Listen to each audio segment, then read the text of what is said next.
dia, senhores! Tudo bem com vocês? Vamos então dar continuidade às nossas aulas de Sociologia. Então, na aula de hoje nós vamos ver sobre as transformações sociais e tecnológicas na cultura escolar, tá bom? Página 22 e página 23, tá bom? Página 22 e página 23. Então, na última aula nós falamos sobre a escola tradicional, não foi? Como essa escola foi feita, como ela foi planejada, quais são seus motivos e suas principais características. Com o decorrer do tempo, foram surgindo pessoas que foram contrárias a esse tipo de organização escolar. Então, foi se mudando a escola aos poucos. Mas na aula de hoje, nós vamos estudar muito sobre a nova concepção da escola, o que se espera da escola, o que a escola deve fazer, como ela deve ser organizada, o que ela deve proporcionar ao aluno.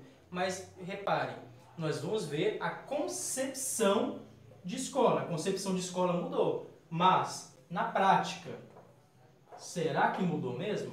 Então, na aula de hoje, nós vamos tentar fazer esse paralelo com a concepção que nós temos de escola hoje, que se tem de escola, e se de fato é isso aqui que acontece na realidade, ou se nós continuamos com o mesmo formato da escola antiga.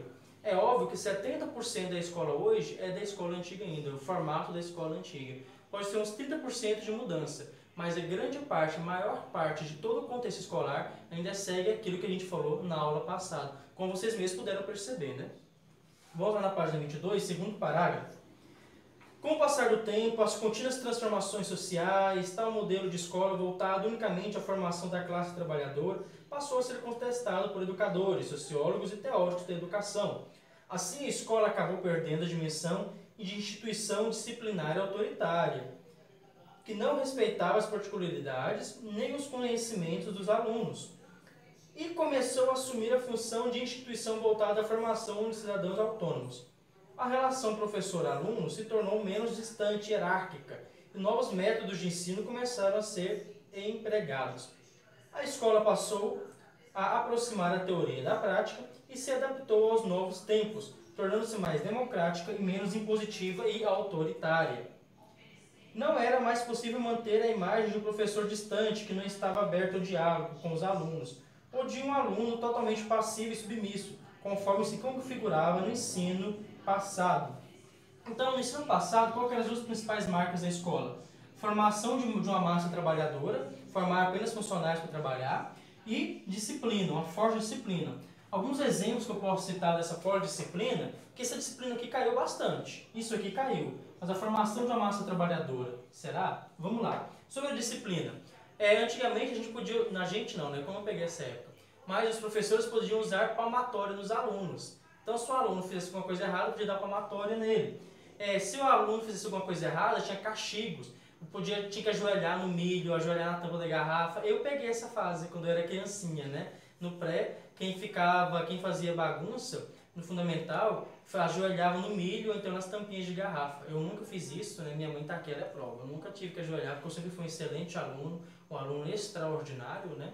Além de ser muito belo, com essa linda barba que eu tenho, nunca tive essa linda barba, né? Mas eu sempre fui uma pessoa muito comportada, né? Então, tinha esses sistema disciplinar muito rígido.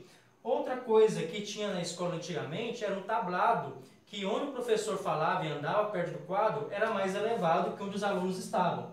Então aqui você tinha a parte dos alunos da cadeira, aqui você tinha a parte do professor e aqui você tinha o quadro, né, onde o professor escrevia. Então onde o professor estava era mais elevado, né? E aí aqui embaixo ficavam os alunos. Por quê? Porque tinha a impressão que o professor, ele está no alto, ele está acima de vocês. Vocês estão embaixo, na posição inferior a ele. Hoje em dia isso aqui caiu, você não tem mais esse tablado nas salas. Algumas escolas ainda tem, tá? Mas lá no mérito mesmo já não tem esse tablado na sala. Então a questão disciplinar a gente evoluiu bastante. Deixa eu ver aqui... Aí dizem que agora a educação deve ser voltada para o aluno aprender a pensar e problematizar a situação social, analisar criticamente a cultura, a sociedade, saber se impor em relação a isso. É isso que essa parte aqui vai estar falando, esse outro parágrafo, né? Aí eu questiono vocês, de fato toda a nossa educação é voltada para fazer o aluno pensar, ou a gente ainda está naquele método tradicional do decora, do aprende, do apenas decora e coloca na prova? Fica isso para vocês analisarem. Página 23. Na página 23, nós vamos ver que vai estar falando aqui principalmente nesse segundo parágrafo, né? Que a escola ela foi perdendo essa centralidade que ela tinha anteriormente. Por quê? Lembra que a escola ainda é, claro, o principal agente formador da socialização secundária, isso é óbvio, mas ela não é a única mais. Tem muitos outros agentes que estão andando de mãos dadas com a escola, digamos assim, estão de paralelo com a escola. Não estou nem falando de TV e cinema, estou falando de redes sociais. O Instagram, o Twitter, o TikTok. Através desses contatos, as pessoas vão formando o seu caráter, vão formando os seus gostos, vão formando o seu círculo de amizade, vão formando o seu jeito de vestir, seu jeito de falar, vão até formando, repito, o seu caráter de acordo com o que ela vê lá que ela acha que é aprovado, o que ela vê lá que não é aprovado. Então, as redes sociais também são agentes de socialização em paralelo com a escola. Então, a característica de hoje é que a escola não é mais o centro do mundo para as pessoas, para os alunos, né? Aliás, até o próprio termo aluno. Vocês sabiam que a palavra aluno vem do latim aluminus, que é luminus, luz, né? A negação. Aquele que não tem luz, luz é conhecimento, né? Então, a palavra aluno em latim quer dizer aquele que é burro, aquele que não sabe, aquele que é ignorante, né? Então, o próprio termo aluno, dentro da escola tradicional, remete que o professor é aquele que sabe, é o sábio, e os alunos são os ignorantes burros, que não sabem de nada, que devem ser iluminados pela sabedoria do professor. Olha só, até mesmo o nome, dentro do contexto da escola tradicional, remete a uma hierarquia, né, uma opressão do professor em relação ao aluno. Outra coisa que nós temos que mudou bastante, o acesso à informação, né? A escola, o professor não é mais a única fonte de informação, o aluno tem, o estudante ele tem acesso à internet, a outros livros. Livro hoje é muito mais fácil de você ter acesso a livros, acesso à internet, filmes, documentários, também trazem informação. Leiam comigo esse parágrafo aqui, por favor, que é o quarto parágrafo. Em meio às novas tecnologias da informação, os jovens estão habituados e geralmente têm os sentidos satisfeitos a todo momento, em virtude da instantaneidade das novas mídias. Isso gera um novo perfil de aluno, olha aqui a palavra aluno, ó, com maior bagagem de informação. Embora as novas tecnologias propiciem o acesso imediato de informações, imagens, sons e outros recursos, os alunos precisam aprender a silenciar e filtrar, a selecionar e filtrar aqueles conhecimentos relevantes e legítimos. O uso de tecnologia nas escolas delineia um novo papel para o professor, que passa a encaminhar os estudantes nas pesquisas e orientá-los a selecionar e analisar criticamente o excesso de informação disponível nos meios digitais. Então, agora o professor tem que saber orientar o aluno a filtrar o que é certo, o que é errado, o que é verdadeiro, o que não é. Como se identificar que esse site é confiável, que essa informação é verdadeira? Porque o papel aceita qualquer coisa, eu posso escrever qualquer coisa na internet e jogar lá. Quem me certifica se isso é real? Hoje mesmo, eu estava dando aula de manhã para os meninos e orientando a pesquisa que era para eles fazerem para mim. Então, eu estava entrando na internet, mandando alguns links para eles e a gente estava filtrando as informações. Então, eu não sou a única fonte de informação de vocês. Muito mais, eu tenho que ajudar vocês a pensar e a filtrar o que é certo e o que é errado, né? E, por fim, eu queria, antes de encerrar com isso aqui está falando que a escola tem que saber se adaptar às novas redes sociais, novos meios de comunicação, né? A gente podia, nessa situação, dando aula pelo YouTube, pelo WhatsApp, por aquelas aulas online, ao vivo, né, e etc. De fato, a escola tem que saber fazer isso mesmo. Quero levantar com vocês o seguinte. De fato, a escola ainda está formando somente mãos de obra ou ela quer fazer os alunos pensarem a emancipação cultural? O que é isso? É você não depender de ninguém para saber o que é certo e o que é errado, saber por si só, pensar sozinho, criticar a situação, identificar algo errado politicamente, seja no campo ético ou até mesmo no campo religioso. Vou levantar para vocês algumas questões. Na escola, vocês têm alguma aula sobre empreendedorismo? Sobre como fundar uma empresa, como administrar uma empresa, como lançar um negócio, como elaborar um produto, lançar uma marca? Não, não tem. Mas isso não é tão necessário? A gente não vê hoje tantas empresas, tantas pessoas abrindo negócios novos e a gente aprende isso na escola? Se é algo tão necessário, por que a gente não aprende na escola? Talvez seja porque o formato da escola ainda é para formar funcionários, não formar pessoas bem-sucedidas como patrões, como empresários. Não que os funcionários não sejam bem-sucedidos, mas vocês me entendam. A intenção ainda é só formar mão de obra ou é formar pessoas capacitadas para fundarem empresas, liderarem negócios? Vocês têm alguma formação sobre liderança política, o mundo da política, como funciona a política, os cargos da política, o que eu devo fazer para governar bem? Não tem, mas a política não governa o mundo inteiro. Isso é importantíssimo, porque nossa vida depende da política. Já dizia Platão, né? O defeito daqueles que não gostam de política é porque eles são governados por quem gosta.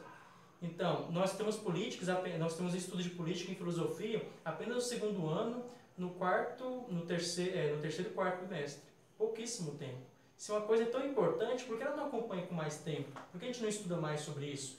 Por que nós temos maus políticos hoje? Será porque ninguém ensinou política para eles? Ninguém cativou as crianças a quererem ser políticas? Porque quem entra na política hoje, provavelmente, não sempre, né? Mas uma parte das vezes não é levado por um dinheiro fácil, por uma corrupção. Claro, há muitas exceções, é óbvio. Mas também isso não acontece. Será que nós não temos políticos bons porque ninguém fala de política para as crianças, ninguém ensina política e nem cativa as crianças a quererem ser políticas? Ninguém cativa as crianças a quererem ser empreendedoras, a fundar o próprio negócio? Design. Vocês têm alguma aula de design? A aula de arte que ajudaria isso, né? E a aula de arte é uma vez só por semana. Se você quiser ser designer, olha o tempo que você é prejudicado em frente às outras coisas. Você está tendo muitas aulas, mas aquela aula que você vai mais usar, você tem uma vez por semana. Lembro, ano passado eu tinha uma aluna, a Mahara, ela dizia que ela queria ser designer, mas ela falava, eu me sinto muito prejudicada, porque a aula mais importante para mim é a arte e eu só tenho uma. Por quê? A escola não quer formar designers, ela quer formar apenas mão de obra para a indústria. Psicologia.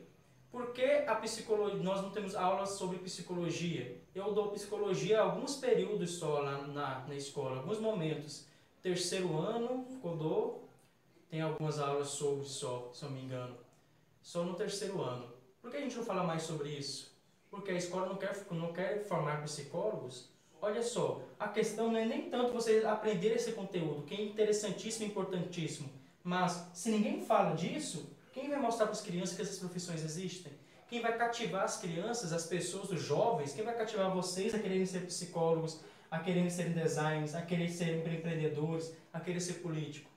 Se a gente não fala disso, quando é que a gente vai aprender sobre isso? Quem vai querer ser sobre isso? É como se isso não existisse?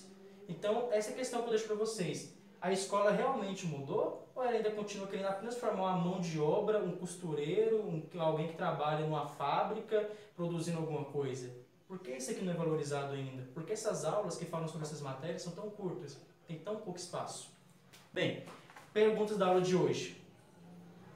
Dê algumas características do novo formato que a escola busca ter, tá? Pergunta própria para vocês. E vocês também façam a página